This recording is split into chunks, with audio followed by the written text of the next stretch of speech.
Добрый день, дорогие друзья! Мы рады приветствовать вас на третьей передаче «Эрудит». Мы узнаем, кто сегодня самый умный, потому что эрудит – это не только начитанный и образованный человек, но и тот, кто больше всего запоминает и больше всего хранит в своем сознании.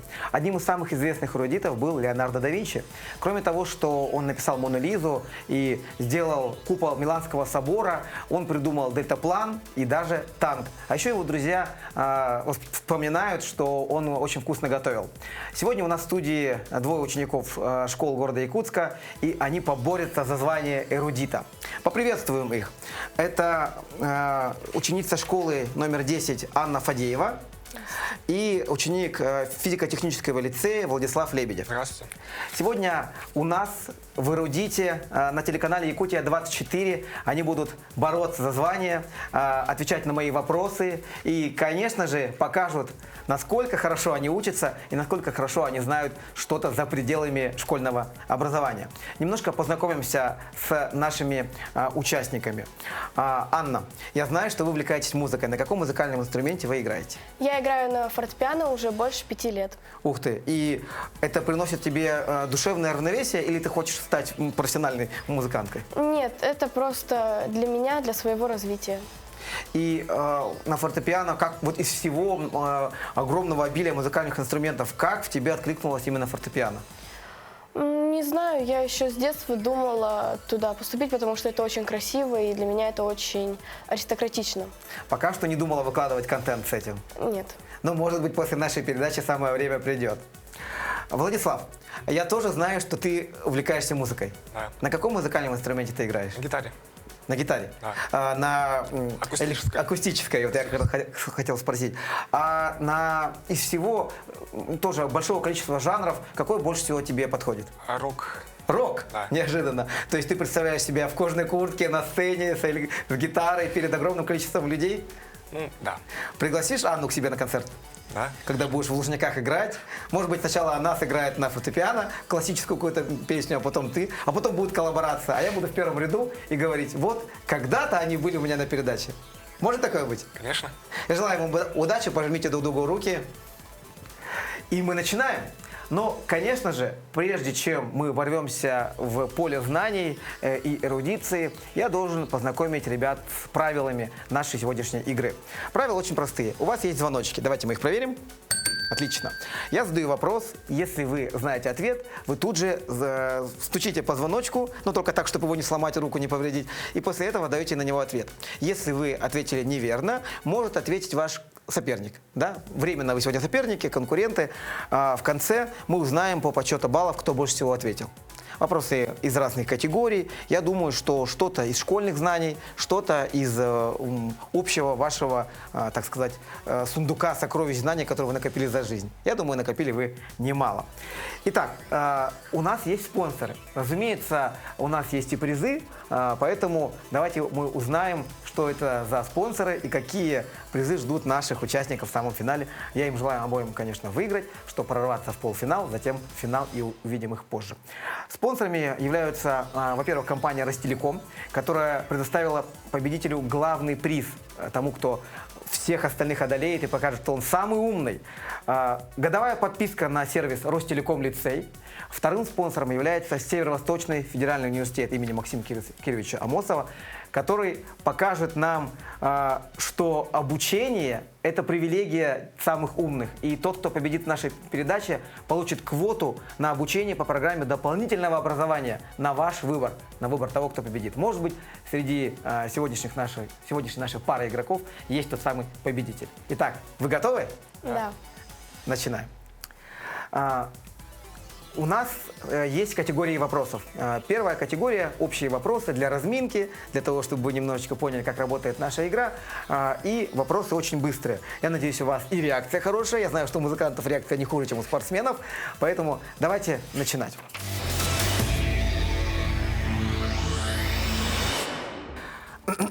Квадратный корень из 64. 8. 8. Дальше.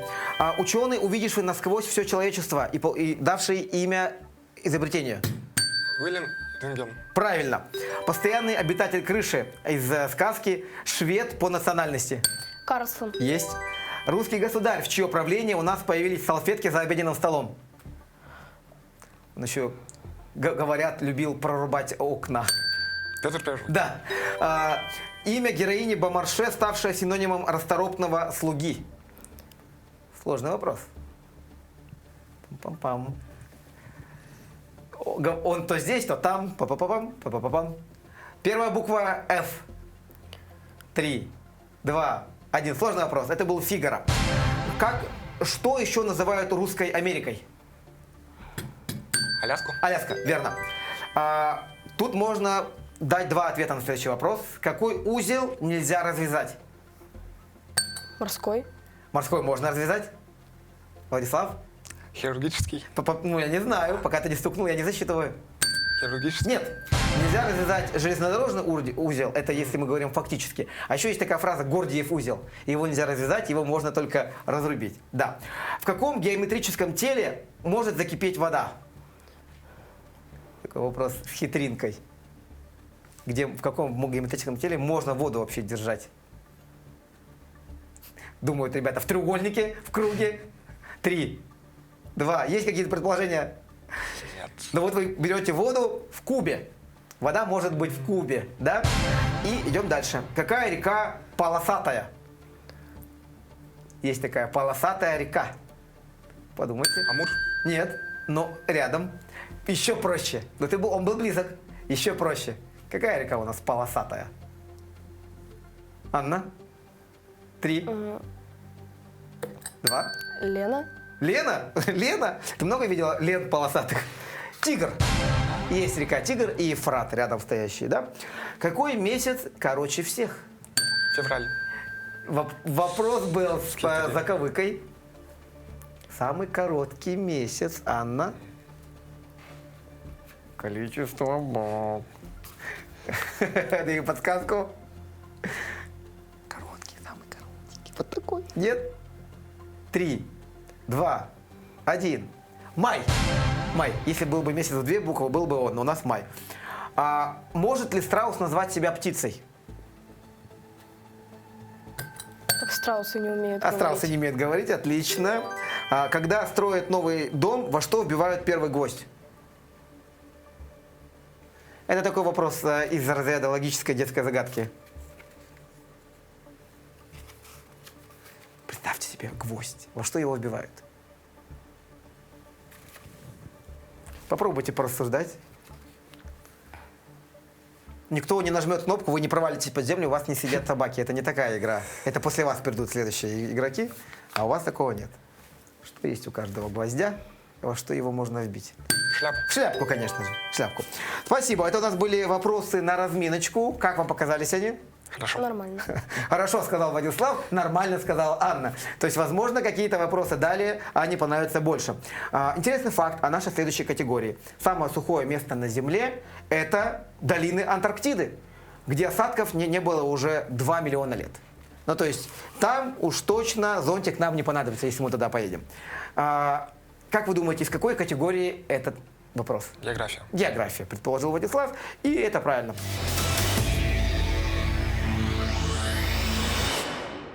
Готовы? Как у вас по географии? Нормально. Нормально. Оба четверки? Пятерка. Пятерки? Нормально. Поехали. Клокочущие фонтаны пара и горячей воды в чем-то сходны с извержением вулканов. Только в одном районе нашей страны есть долина с такими источниками. Как она называется? Камчатка. Да, Камчатка, долина гейзеров. Отлично. Полюс холода. Аймикон. Аймикон. Отлично. Кто сможет вспомнить или предположить, сколько градусов там? Анна? Минус 78. Если он будет ближе, мы засчитаем его. Попробуй ты предположить. Если нет, то ты. Минус 71. 71 ровно, да. Владислав, вы ездили в Аймикон? Нет. Хорошо знаете. Анна, возможно, что-то знает и предсказывает. Как говорится, she knows. Да. Как нужно перевести стрелки часов при перелете из Москвы в Владивосток? Насколько нужно перевести из Москвы, когда вы летите во Владивосток? Плюс 8. Минус 8 нет? Минус 7. 7 часов. 7 часов. Самое большое, только там будет не минус все-таки, наверное, а плюс. Но я засчитываю.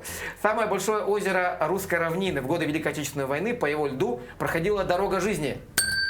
Байкал. Нет. Ладога. Ладожское озеро, да. Самые высокие, но при этом самые молодые горы России. Кавказ. Да. Да, да. На секунду Анна засомневалась, что есть какие-то еще более молодые горы, чем Кавказ. Как вам география? Прекрасно. Прекрасно. Ну, посложнее здесь, да, она оказалась. Может быть, тебе следующая категория понравится. Акулы – единственные животные, которые моргают двумя глазами сразу. Ну, соответственно, кроме нас. Как ты думаешь, из какой категории? Животные? Биология. Да, биология. Как у тебя по биологии? Нормально. Лучше, чем по географии? Ну да. Хорошо. Так, приготовились. 5 вопросов из биологии. Какой цветок всю жизнь любуется собой?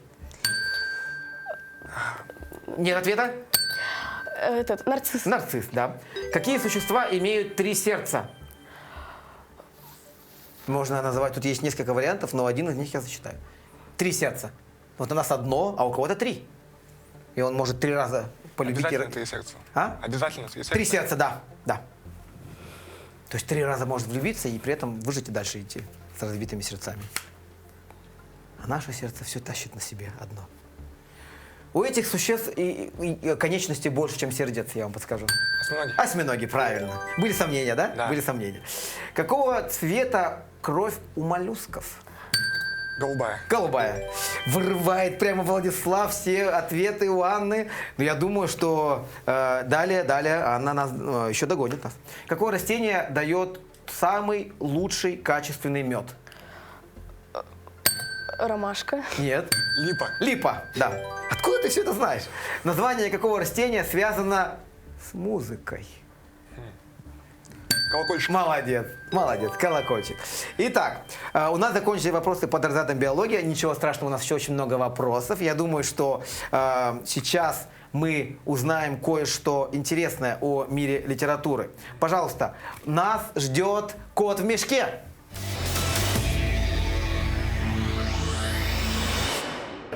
Добрый день, меня зовут Третьяков Вадим, я ученик 11 класса ПЛ Сунцу УФУ. Известно, что в сказках многих народов есть схожие черты. Например, в русской сказке есть персонаж Колобок. Какое существо соответствует ему из немецкой сказки? Также оно было показано в мультфильме «Шрек». Повторю вопрос.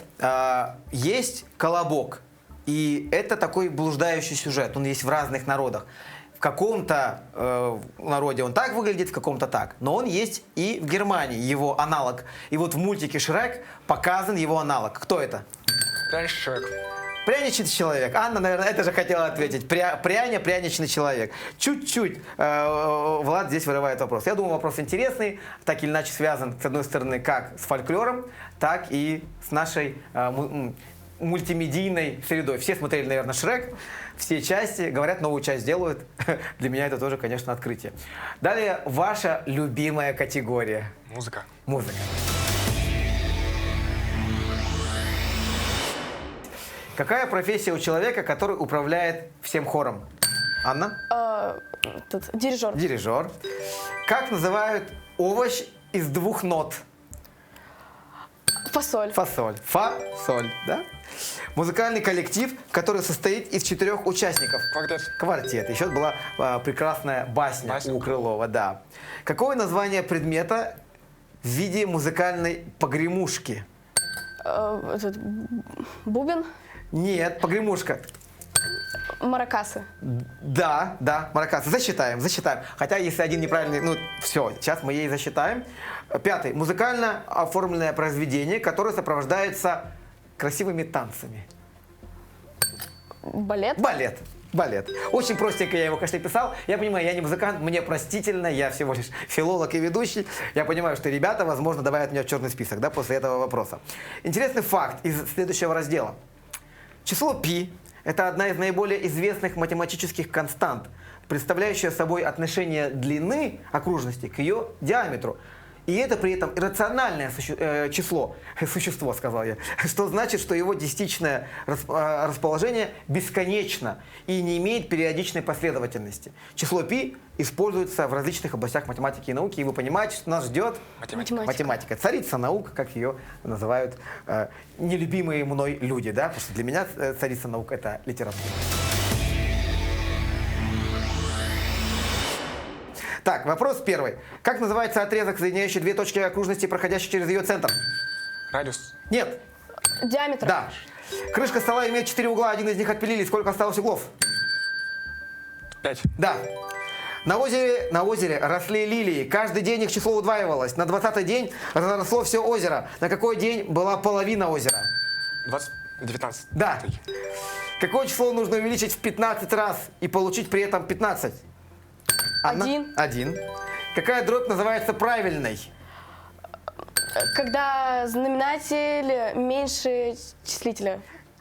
Нет. Когда знаменатель, ты сказал меньше числителя? Нет. Когда числитель меньше знаменателя. Да. Молодец. Хорошо. Не унывает Анна и правильно делает, да? Так, знаете, сколько длилась самая короткая война в истории? Она длилась. Это вопрос. 18 минут были? 18 нет. Хорошо, это будет вопрос. Анна? 15 минут. Нет, она длилась 38 минут. Вот, это была война между Англией и Занзибаром, да? Это был интересный факт, но вы на него ответили и сделали тоже еще интереснее передачу. Да, интересно, между Англией и Занзибаром, видимо, они просто пожали руки, или Занзибар бежал, увидел английское войско и сказал, ну давайте как-то сделаем мир. Как вы думаете, какая категория? История. История. Любите историю? Да. Анна не очень. Почему даты не запоминаешь? Да. Я вот тоже, единственный минус, я плохо запоминал даты. Видимо, у Влада хорошая память. Так себе. Тоже? Но больше нравятся исторические личности, истории или все-таки сухие факты? События. События, Анна. Исторические личности. Личности. Какая любимая историческая личность? Наполеон, Цезарь, Петр Первый, Елизавета. Елизавета Вторая. Влад, у тебя есть любимая историческая личность? Нет. Нет. Все для тебя, если не музыканты, то второй сорт. Ладно, я понял тебя. Хорошо. Поехали. Документ для голосования с фамилиями кандидатов. Бюллетень. Да. Стоянка войск вне населенного пункта для ночлега или отдыха. Лагерь. Нет. Вторая буква алфавита. Сложный вопрос. Вторая буква алфавита. База. Нет, база. Это база. Нет, Анна. 5 букв. Давайте идем дальше. Бивак. Сложно. Военная или гражданская одежда. Форменная. Шинель. Нет. Конкретно говорят. Это офицерский. Пиджак. Нет. Ну, картошка бывает в этой форме приготовлена. Мундир, хорошо. В старину это ударное оружие в виде короткого жезла с тяжелой шарообразной головкой использовалось часто на Руси. Булава. Булава, молодец. Приходилось когда-нибудь в жизни держать булаву? Нет. Я думаю, что только где-то в музее можно, да, ее попросить. И то тебе скажут, ты что, с ума сошел? Посмотреть можно, подержать нельзя. Человек, живущий подаянием, собирающий милостыню. Нищий. Нищий, да. Интересный вопрос у нас попал, конечно, в категорию история, но ладно, пусть будет так. Как вы думаете, какая у нас осталась категория? Если вы музыканты, то, может быть, вы не очень любите, например, гонять мяч. Спорт. Спорт.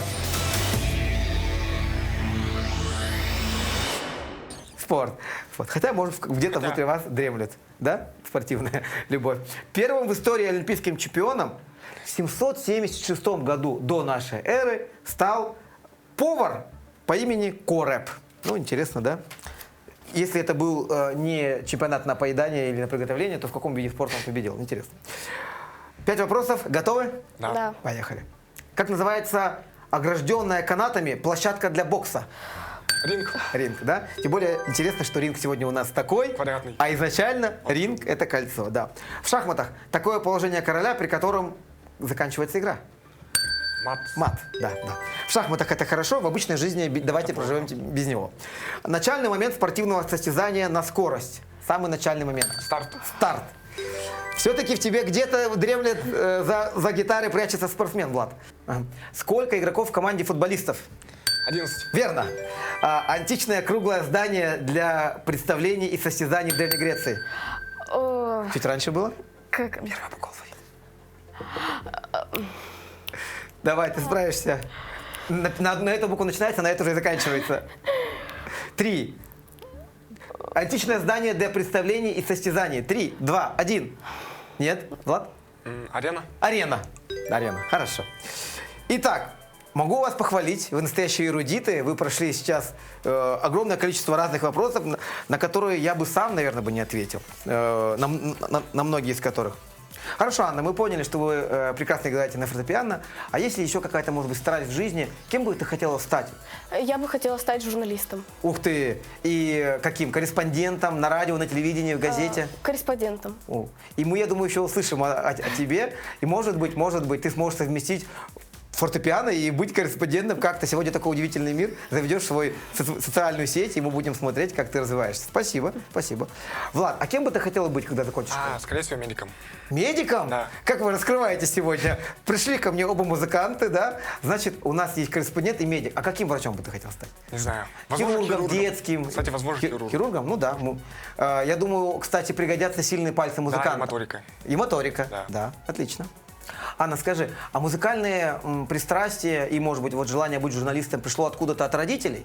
Нет, я сама это еще давно захотела. Я на просторах интернета видела, как люди играют на фортепиано, и это вот пришло ко мне. Я поняла то, что я хочу играть на фортепиано. А родители не удивились? Никто не говорил, вот это слух от меня? Нет, это слух от меня ей пришел. Нет. Нет? Нет. Может, бабушка с дедушкой музыкой или журналистикой занимались тоже? Нет, Ты нет. будешь первая в своей семье, Да. которая... Отлично. С тебя, может, пойдет традиция. И потом будут семья журналистов, семья там музыкантов. Может такое быть? Может быть. Отлично. Влад, скажи, а вот пристрастие к музыке и желание быть врачом, это тоже откуда-то от семьи? Это нет, это от себя. Ну, желание быть музыкантом, у меня все предки, ну, по маминой линии играли на чем-то или танцевали. У меня еще старший двоюродный брат играет на синтезаторе. Вот, да. Хорошо. А когда ты будешь врачом, ты родителям вообще сказал, что хочешь? И они что сказали? Они одобряют. Одобряют? Да. Ну, я думаю, конечно, врач в семье – это всегда отлично. Чуть что горло заболит, Влад, у меня горло болит, что мне делать? И ты скажешь, давай я тебе сыграю отличную песню. И все, чтобы ты выздоровел.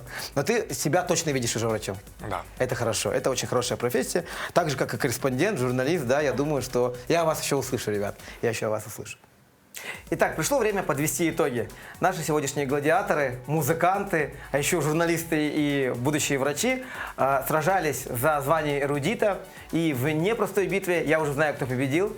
Я думаю, что, во-первых, мы можем сначала обоих наградить прекрасными книгами «Сказки о солнце». Да? Потому что, как филолог, могу сказать, что книга – это лучший подарок, и ребята, может быть, в перерыве между музыкальными и просто учебными делами, да, смогут этими книгами насладиться. Пожалуйста. Владислав, пожалуйста, Анна. Спасибо. Вам спасибо за участие. Ну и барабанная дробь, самый волнительный момент. С определенным отрывом у нас сегодня к победе прибежал музыкант Владислав. Пожмите друг другу руки. Спасибо большое за такую яркую битву. А я напомню, что нас впереди ждет еще очень много интересного контента. У нас сразятся полуфиналисты, а потом финалисты, и те, кто пройдут вперед, по-настоящему будут названы эрудитами. У нас здесь, на телеканале Якутия-24, в передаче «Эрудит», и мы с вами прощаемся, но всего лишь на неделю. Меня зовут Максим Эверстов. Читайте книги, любите жизнь и не забывайте, быть эрудитом или нет – это полностью ваш выбор.